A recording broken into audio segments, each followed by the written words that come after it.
чувак проезжает на велосипеде от 100, ну, говорит, 100-150 километров в день.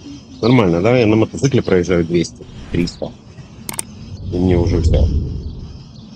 Капец. Красавчик. So many stuff on your bar. That's cool. Thank you. Путешествие – это не только дорога, красивые виды, природа, а еще и люди, которые тебе встречаются. Даже если ты не знаешь язык, это не мешает тебе что-то узнавать новое и интересное. Сегодня понедельник, а это говорит о том, что открыты магазины. Мне очень нужно было решить мою проблему. Это пипец.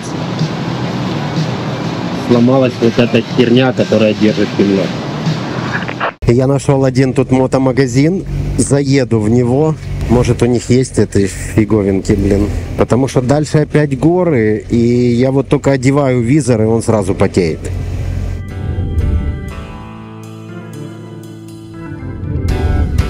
Не пускайте меня больше в такие магазины. Это просто катастрофа какая-то. Yes? Oui. Супер. Oui. Ага.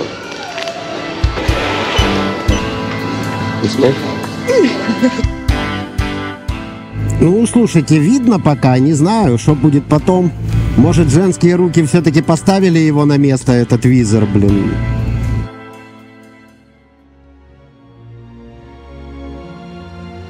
Мой путь лежит к знаменитому городу Монтре, который находится на берегу Женевского озера.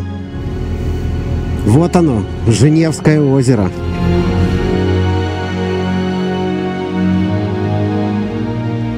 И чем же этот город так знаменит? Прежде всего, здесь была написана песня «Smoke on the Water», дым именно над этой водой.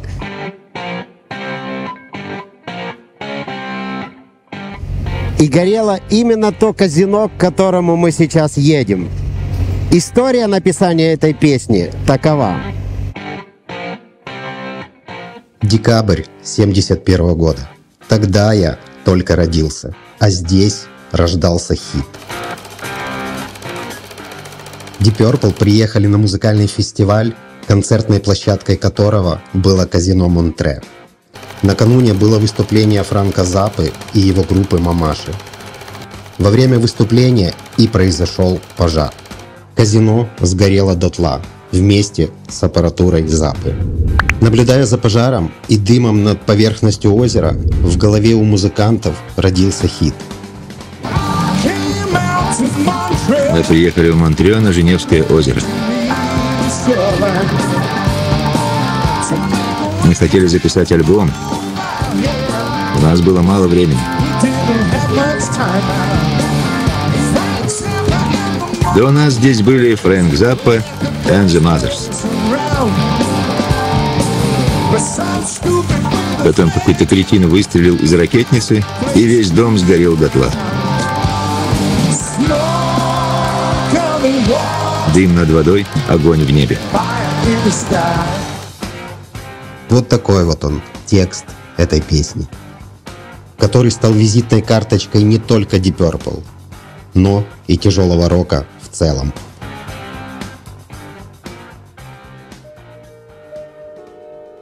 Но не только этим знаменит этот город. Здесь есть еще одно место, значимое для всей рок-музыки.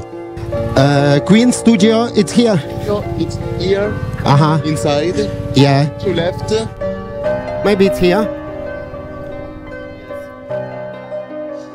Здесь находилась легендарная Motion Studio, в которой многие музыканты записывали свои альбомы. Queen не стали исключением. Ими здесь было записано 6 альбомов. Тут еще послания, рисунки Фредди от поклонников. В 2013 году это место переоборудовано в выставочное пространство и полностью посвящено группе Queen.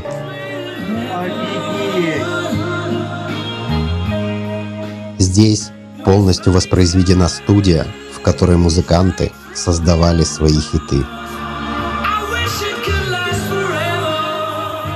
С 1987 года Фредди привязался к этому месту и в конце концов разменял свою лондонскую резиденцию на Монтре. Последние годы жизни он провел именно здесь.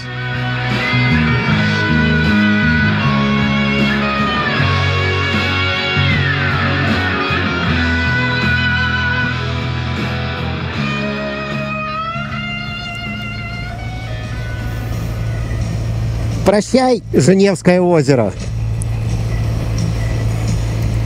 Мы уходим вот туда, вот в горы. Пересекаем эти горы, и там будет Франция. Малыш, еще одна будет страна, в которой ты не был.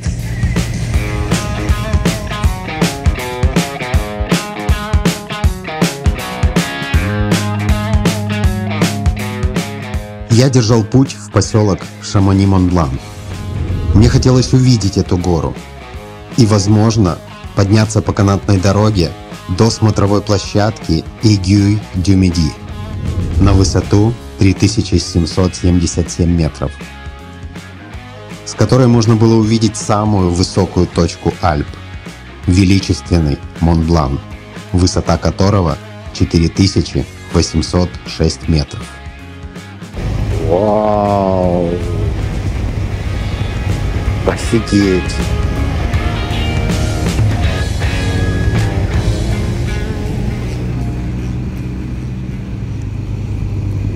Вот где-то там впереди и Монблан. Сейчас будет граница Франции. Новая страна.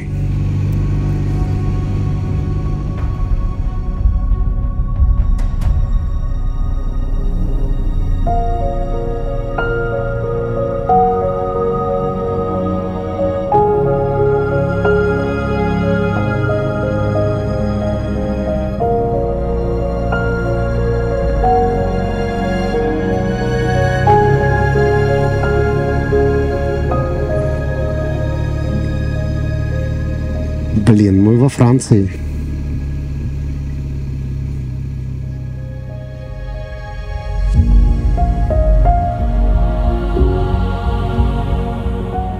Вот и пришло время прощаться со Швейцарией. Это очень красивая и очень недешевая страна, но ее нужно увидеть. В этом вам может помочь Гранд-тур по Швейцарии. Это приложение разработано для путешествия по этой стране. Общая протяженность маршрутов 1643 километра. Все они разбиты на 8 этапов. Это все вам поможет увидеть все основные достопримечательности этой удивительной страны. Я также частично использовал это приложение.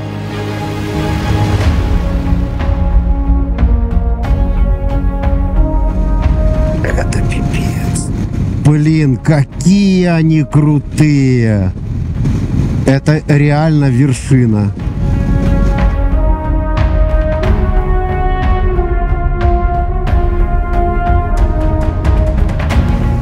Блин, какое это все величие!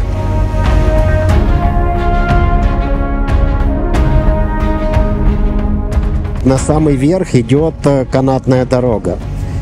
Сейчас попробуем подъехать к фуникулеру. Вообще это стоит на высоту 3777, 78 евро.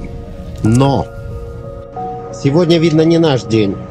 The next is round about 4:30. 4:30? Yeah. На сегодня билетов уже нет.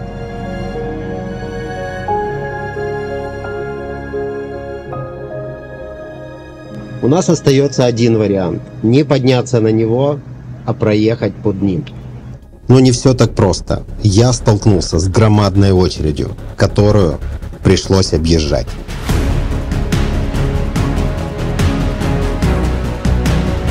Вот я лучше за грузинскими 2 Феррари.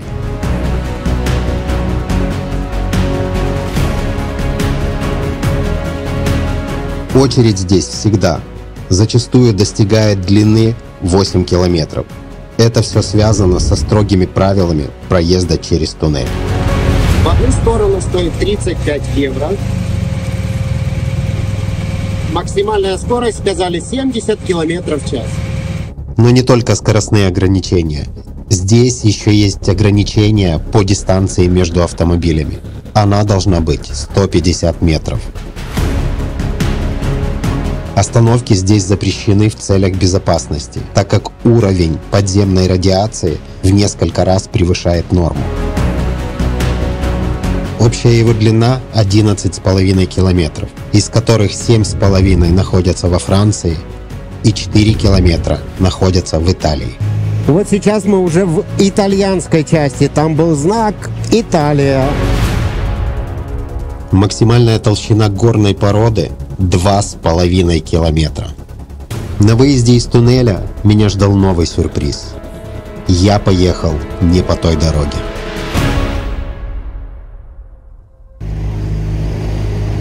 Я не знаю, что меня дернуло. Просто затормозить. Вышел дядька. Ну, я ему очень-очень благодарен. За то, что они мне открыли ворота, и я просто выехал. Не крутил еще 60 километров по автомагистрали, чтобы развернуться. Мне, во-первых, не хватит бензина. Навигация мне показала непонятно куда. Stop in the Autobahn и why.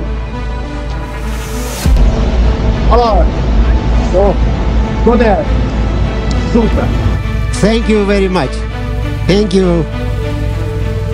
2 kilometers engine station service. 2 kilometers. Two free. Super. Thank you very much. Yeah, of course. 2 kilometers engine station. Супер. Чао. Итальянцы, я вас обожаю.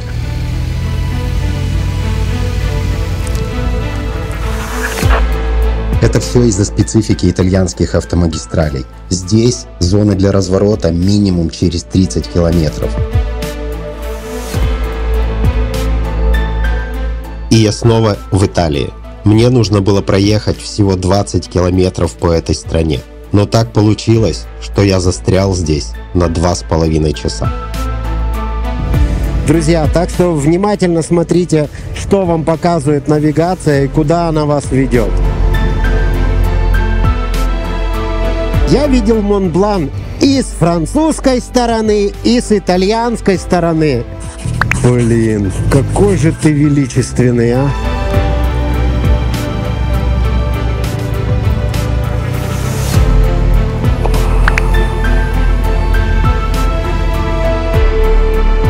Далее мой путь лежал на перевал Святого Бернарда,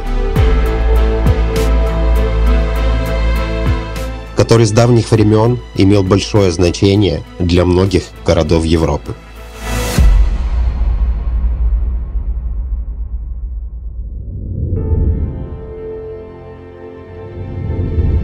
Эта дорога здесь была очень давно. В XI веке святой Бернар из Монтана основал на перевале первый в мире хоспис.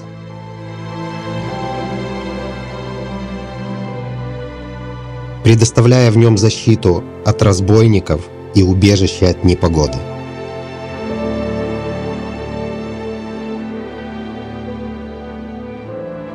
Этот перевал еще называют Малый Сен-Бернар, что и дало название породе собак.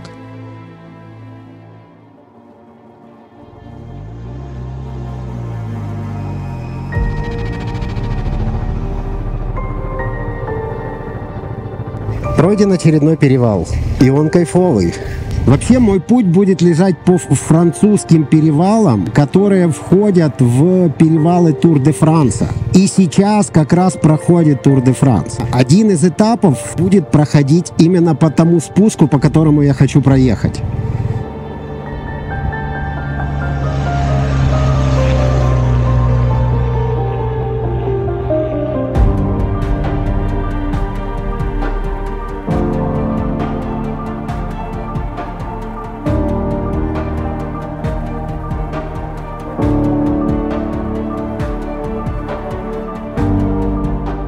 Спускаясь с перевала, я подсознательно понимал, что это уже 7-я страна на моем пути. И это мотивировало меня продолжать мой путь. Путь к краю земли.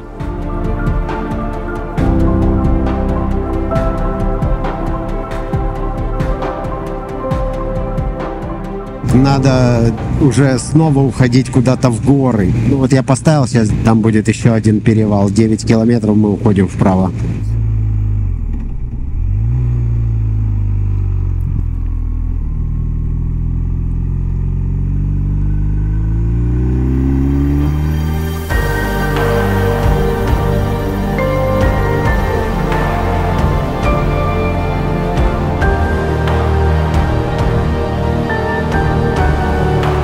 Очередной перевал из обоймы Тур де Франс. Его название – Коль де ла Мадрен. Высота 2000 метров.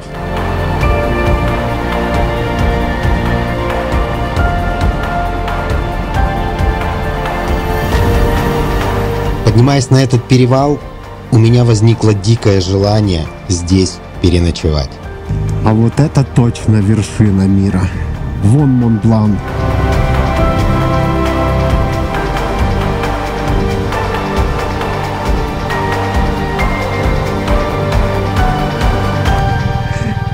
Ла Моделен.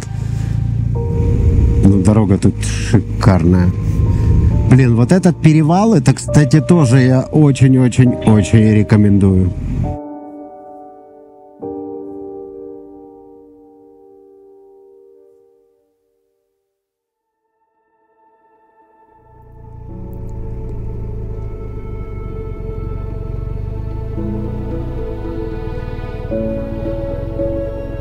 Please, burger, chicken. Окей. Окей. В 2-звездочном отеле. Сегодня по-богатому.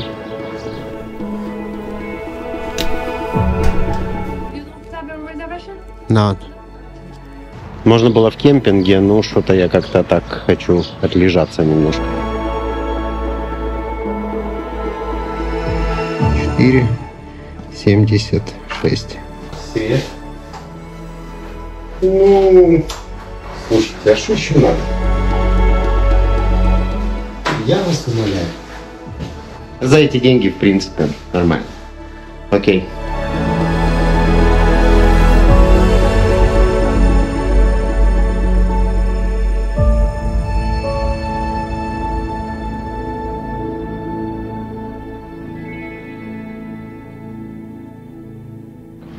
Настроение у меня 0.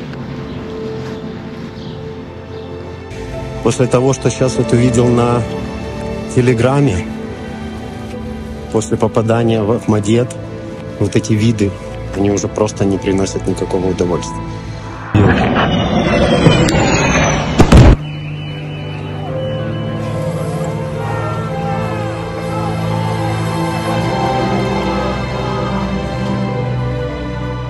В то же время дети с онкологией после химиотерапии сидят под капельницами прямо на улице. Кадры руин детской больницы, разрушенной российской ракетой, облетели весь мир, однако Минобороны РФ заявляет, что намеренно не били по гражданским объектам. Последствия разрушений, по их версии, якобы результат работы украинской ПВО. Но на кадрах видно, что ракета летит четко в здание.